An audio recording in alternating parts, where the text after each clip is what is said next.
কি করলেন আপনার কি জানা ছিল না বাড়িতে হঠাৎ করে অশান্তি? জ্যোতিষশাস্ত্র অনুযায়ী এবং বাস্তুশাস্ত্র অনুযায়ী লেবু আর লঙ্কা শুধুমাত্র খাবার নয়, এগুলো হচ্ছে শক্তির বাহক। লেবুকে ধরা হয় নেগেটিভ এনার্জি শোষণকারী, অন্যদিকে লঙ্কা সেই এনার্জিকে প্রতিহত করছে।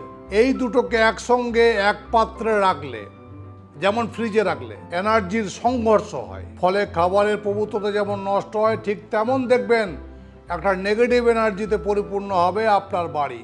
বাস্তুমতে ফ্রিজ হলো সংরক্ষণ শক্তির স্থান। এখানে নেগেটিভ ও প্রতিরোধ শক্তি একসাথে থাকলে ঘরের সমৃদ্ধি কমতে পারে। এর দ্বারা অর্থের বাধা, ছোট ছোট সমস্যা আপনি সবসময় দেখতে পাবেন। তাই আজ থেকেই ফ্রিজে লেবু এবং লঙ্কাকে একসঙ্গে রাখবেন না। আর যদি আপনি নজর কাটার জন্য ব্যবহার করেন, তাহলে ফ্রিজে নয়, লঙ্কা এবং লেবুকে বাড়ির দরজায় ঝুলিয়ে দেন।